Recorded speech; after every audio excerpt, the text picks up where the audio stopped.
I think the most interesting thing, forget Google Glasses, the most interesting thing Google's doing right now is what they're doing in Kansas City.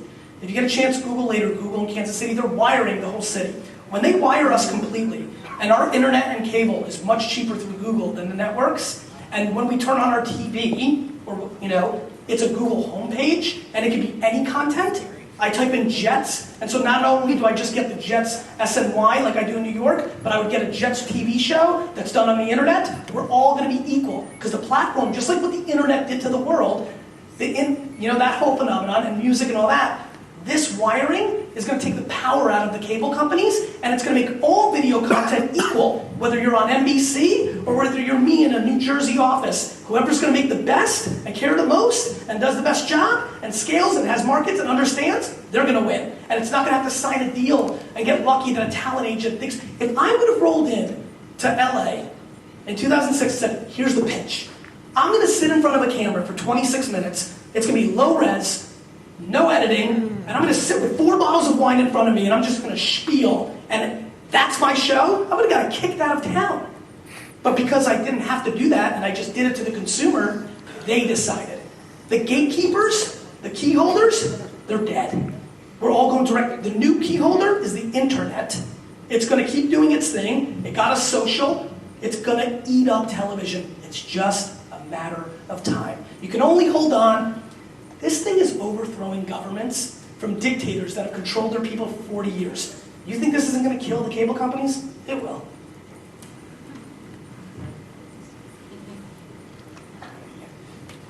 Hi, I am not... What's your name? My name is Sonia. Sonia? I am probably in the wrong place. I am not involved in this as a business. Okay. I'm an accountant. Okay. How does a landscaper down in Sarasota, I mean, how do they market themselves with this stuff when they don't have the budget to hire someone like him? And I'm just getting questioned. I mean, I'm here because they're like, we want to have a Facebook page, and I don't know how to do it. I mean, what do they do? I mean, real basic. Yeah. Like a mom and pop business. Yeah. They just want to get the local people. What's the best thing for them to do? So let's go real black and white. First thing you tell them to do is look at their email signature and make sure that once they have a Facebook and Twitter account, that it's in their header, that it's in there. So many people looking for getting users, that's one way. You're emailing left and right all day. Most of them are, even a landscaper down there, right? Make sure that their Facebook and Twitter, they'll get some serendipity of some people following them, right? They don't have to, I didn't hire anybody. I never worked with an agency in my life. I spent from zero to millions of dollars in ads. I did it myself and marketing and media.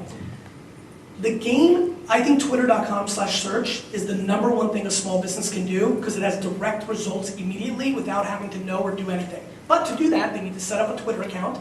They need to not have just an egg there. Make sure they put a nice photo in their bio. I have an egg. I know you have an egg. But that's okay. I just got it today. And that's why you have an egg. So you want it. You got to put a nice little picture there. Your bio needs to link to your homepage, which is where you're probably storytelling, soon to probably be Rebel Mouse. Yes, I'm trying to invest in it. So they can do that, and they can start searching people and start having conversation. Somebody is saying the word lawn in their general area. They can search locally on Twitter by using near:colon in their zip code, and somebody's saying the word lawn, and all they can jump in and say, and here's where they can't act like a 19-year-old dude. This is where you got to fight them. They're going to want to, because it's the first time they saw somebody say, my lawn looks like shit on Twitter, and they're going to want to come in and be like, I can fix that. That is where they have to stay disciplined. That's where they need to be bigger than what they are. Let me say it again, because this is actually a big thing for all of you. This is where they have to be bigger than who they were. The reason I over-indexed it was I didn't want to sell another bottle of Cabernet. I wanted to become America's wine guy. That's why. And so when I saw somebody say, what Pinot Grigio should I drink? I didn't link it to Wine Library and give them free shipping. I just told them. With the hope that when they saw that, they'd be like, who's this guy? Look at my bio, link to Wine Library TV, watch a video, create context even more, links to Wine Library, the products, and away we go. 3 steps. Patience. So, twitter.com. Facebook is absolutely a must. They got to create a Facebook fan page, a business profile page, and they need to start creating content. We all do. Your landscaper has a phone. He does a nice job at the lawn. He asks Mrs. Thompson if he can take a picture of that. He takes it, and then he has to bring value. A picture is nice, but him saying, it's August in Florida. This time of year, you need to water your lawn 3 times a day, not 2. If you bring value, you win. That piece of content with the picture has a chance that one person will share it. He's got 6 friggin' fans. Because everybody's worried about how many. It doesn't matter how many. He has 6 fans because he put it on his email and 6 people followed him. It sure feels like a waste of time, but it's not. Because you're one piece of content away from going somewhere. Right? He takes a picture, he gives a good piece of advice, 2 of them share it, their friends see it, because we now look at dumb shit that we all say to each other on Facebook. They're like, I need a landscaper. They go back and they get business. That is black and white, practical. That's what they should do. Thank you. You're welcome.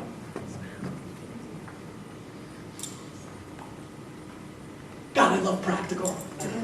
Right? Because it's real, right? It's not like, oh, get 1,000 billion Twitter followers and everything's going to be awesome. It's not. There's pages on the internet that have 10 million fans on Facebook and getting no traction with their content because they're just spamming them with stuff nobody wants. 10 million. Looked at a page the other day, 10 million. They're getting like 3 shares. AJ and I are fortunate enough to manage Campbell's Soup. We have a piece of content, they have 180,000 fans on their page. We had a piece of content get 43,000 shares. That's absurd. You know, you got pages, you know how many shares you're getting. 1, 0. Right? If you're not bringing value, you can know how well you're doing real quick. Go to your Facebook fan page, see how many fans you have, and figure out your user engagement number. If they're not engaging with your content, it's a waste of time. You mean they're talking about this? Yeah, and then there's engagement. What people talking about, PTA number, is people that hit like, comment, and share. Virality is if they actually watch the video as well, or click a picture, it's an action. Or, you know, so click the date, any movement. Next. Hi, my name is Christer Edman, and I wonder, you mentioned something about that we are repeating over and over the same thing from the start until 2003. What is your suggestion for changing this to come up with something? So from the beginning to 2003, the content thing? Yeah. So that was the amount of movies, stories, videos, words, everything we produced. Content. Yes. We're just producing what we did in volume then, now every 48 hours. They're different things. They're a different song than was written back then, but the volume of information is so high now because all of us are creating it. We're now all creating stuff every day. Every tweet that you're doing now, you weren't writing that many letters every day. So it's a volume thing. So I'm not worried about doing something different. I'm worried about the one thing I care about for in business, supply and demand. We're making so many more pieces of information, but there's not that many more of us. So every piece of information is now less valuable. You know, there'll never be a TV show that does as well as MASH. Because back in the day, everybody watched TV and that was the hit show and it was supply and demand. Now the best shows, you've got your computer and your laptop and video games and all this and your phone. So it's a supply and demand. What I'm saying is your content has to be better. Every show has to be better, every email has to be better, every picture has to be better. You have to be better. You're welcome. We've got time for about 2 more questions. That's it? Hi, my name's Michelle. Michelle, I'm ready. Okay. Okay, so here's my question. We hear so much about social. I've been hearing so much about social, and now we're really moving into mobile, which you touched base on that. But they're not competitive. No. So my question is this. Where do you see the next biggest thing in mobile, and where should we be looking in the mobile space? So that's where it gets really tricky. Social is platform to reach consumers. Yeah. Mobile is just a device that helps us tell that. Now, apps are important, you know, very, very important. People have clearly gravitated to an app culture. They're open to buying apps, which is really fun. You know, I used to say over and over in places like this, content is free. Content's a commodity, it's harder to charge, no more ebooks and all this other crap. Apps have reopened that opportunity just because people like buying them. So like that is an interesting thing to think about. But for me, you know, mobile, where the opportunities really are, is impacting our real lives with the things that we actually do. Because a mobile phone is on you at all times, there's things you can do. The things I could do and would do if Wine Library TV started today on mobile to help you shop for wine, where you'd come into a store, like that's the stuff I'm thinking about. What does something that's on you at all times, what does that do? I've spoke mostly about content and information. Think of this more as utility. So what can you do that brings value to people? That's what mobile has a really big opportunity to over-index on, because it's always on somebody. But I think a lot of people blend mobile and social as a competitive force or different things. Mobile is the hardware, but it has its own unique screen. I mean, people freaked out when they could only have a computer screen or tell your movie story because they were used to television. That seemed too small, right? Now we're here.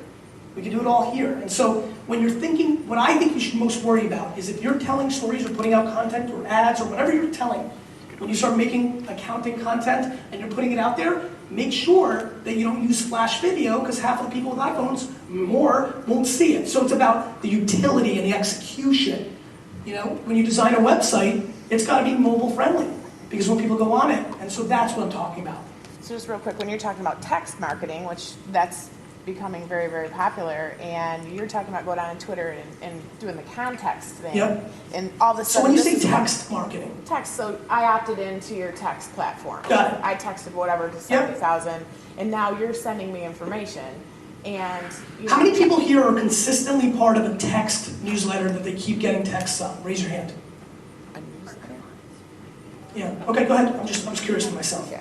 No, but I mean, because that's just, since that's starting to become popular. I don't think so. Okay, well then. Well, but that's just, you might be right. I don't think so. I don't think people want to sign up for text newsletters because they're even worse than email, because text is our holy grail. It's where the marketers are away from, and I don't want them texting me shit that I don't want. Okay, change the rules. I get one quick question. We had someone waiting recently over here. So jab, jab, jab, right hook. Yeah. Right hook is when the money comes. Yeah. When's it right hook time? How do you know? That comes, and honestly, that's probably going to be the most fun for me to write about, right? So I think the right hook comes in different times. Mike Tyson's right hook should have came out early. He was able to put out people quickly. I think it depends on the boxer. As a matter of fact, guess what? This is my favorite part. I'm going to use this analogy in the book. There's been a couple of major knockouts just from a jab. It's been stunning when it's happened, but it happens. So all those dynamics come into play. It comes down to your business. How many jabs have you hit? When do they wear down? Usually around the 7th and 8th round, right? Depending on how much you work the body. I think it's different for all of our business. I will tell you this. The quality of your product is basically the power of your right hook. If your product's legit, awesome, needed, solving a problem, you're doing something. It's going to work, right? So I think the right hook time is different for everybody. I can tell you rarely is it in the first couple of rounds. And very honestly, I'm going to have to be careful when I write this book because I think I'll do well and I'm very confident and all that. And I want to make sure that I don't give people, even the Mike Tyson analogy I might not use, because everybody here, I'm telling you, I looked, and I'm talking about everybody in the world. Everybody's throwing right hooks in the first round. The patience in this world to convert doesn't exist. It just doesn't exist. Okay, Mark? I apologize. I know we That's can it? talk all day. What a round of applause for Gary. Thank you guys so much.